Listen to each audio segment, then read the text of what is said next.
website with the avatar horns on it. You can see me as Mike Myers and Dr. No. I mean, and so, that just comes with the territory.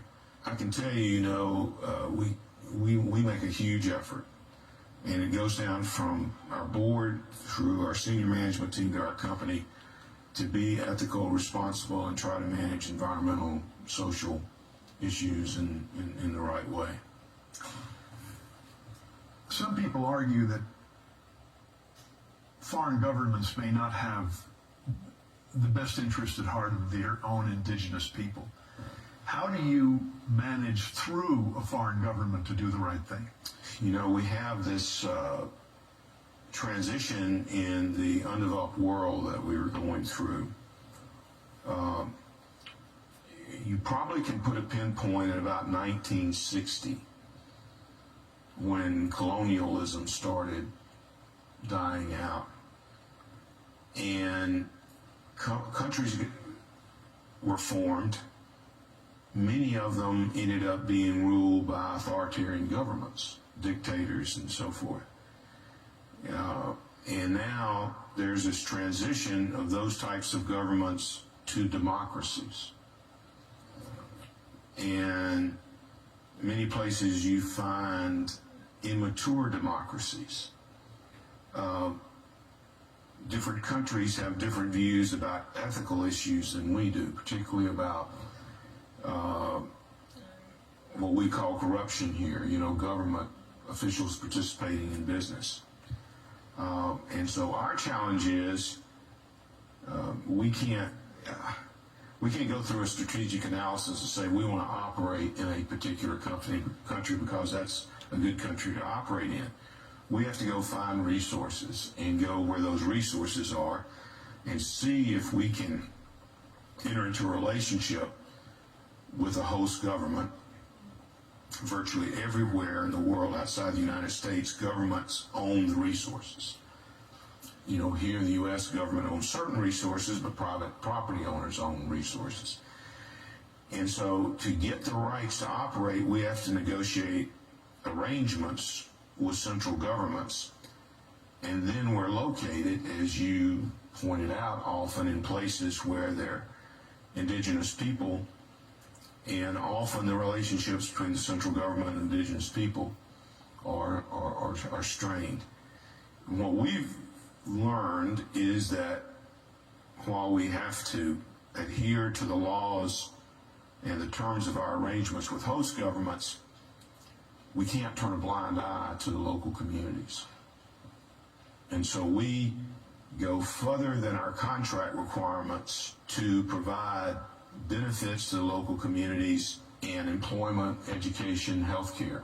That is not something that you can just say, here's a program, let's do it, and you're done with it. It's an ongoing, everyday part of our business. And it changes, it evolves, and it's never enough. One of the things you do is when you go to other countries and you look back at our own country and think about all of the great resources, education, and benefits we have here in the United States, and yet you still see the problems of inner cities. You see the problems of Native Americans. And you realize just how tough, in the best of circumstances, it is to have social, economic development. We're struggling with that every day here in this country. And yet you go to a country that's had such a desperate history as the Democratic Republic of Congo, 65 million people in a country that's the size of all of Europe, and it has $14 billion of GNP, like $200 a person. And it has lots of resources, it has fertile ground, it has the Congo River, which flows twice the flow of the Mississippi River, with these big elevation drops, has a hydroelectric development potential to light up all of Africa, and yet it's impoverished. One of the great things about for all the criticisms we have, we go there and we've got 8,000 people working for us, and we can see education. I think it's something like 35 villages that we brought fresh water to. You know, we're dealing with malaria in an effective way. We're dealing with HIV/AIDS problems. So the development is happening. The more we develop, the more people want. You know, the more they ask for. The government, other people ask for more, so that never ends. But it's a great satisfaction in our work as well. The New York Times declined to publish a letter you wrote about their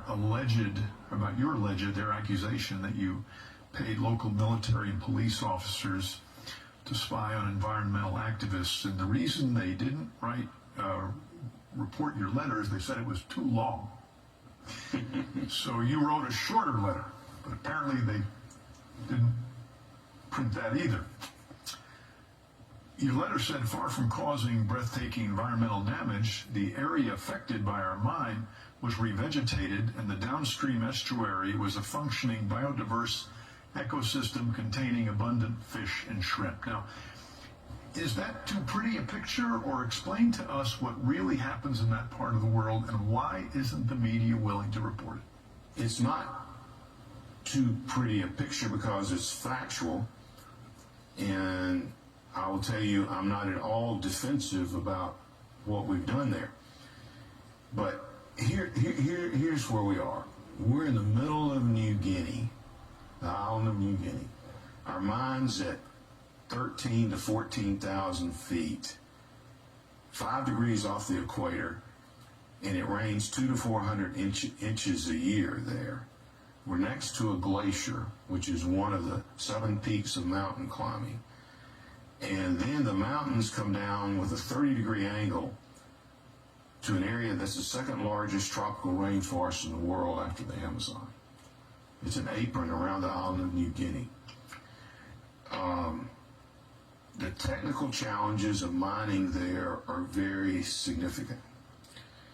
Typically, when you mine, you take your waste material and you develop storage areas right beside a mine. But we can't do it there because it's high in the mountains and it has earthquakes.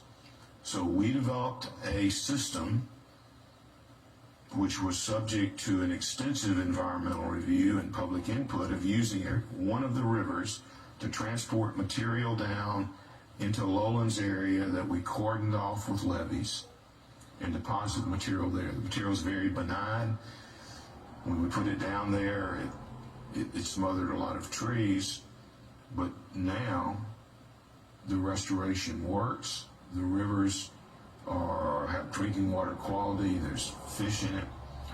It was just the idea that philosophically people did not want to see us use a natural river system to take material down and put it in this area. It was the only way it could be mined there, and was the safest way, and the way that where the environmental matters could be restored eventually. That was several years ago. The system was designed in the 90s. It's been operating since 1997, and it's operated just as it was designed to do. And it's one of the great wonders of the mining industry in the world. Environmentalists would rather see our mine not be there, and see that right next to us is a huge World Heritage Site designated by the UN where we don't mine, nobody touches. It's one of the great natural places in the world. And so that's the trade-off.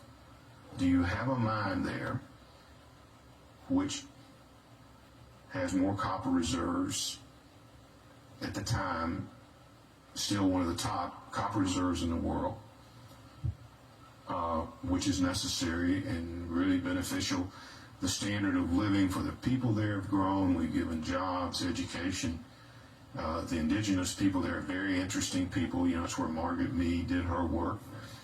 Their average lifespan was in the early 30s because of the living conditions that they have. Now we're having young Papuans work in our business, go into universities, living a better lifestyle, and that's what they want to do. Tell us about your concerns in this country, particularly in the areas of STEM, and why we are inadequate in terms of educating our students even at the college level.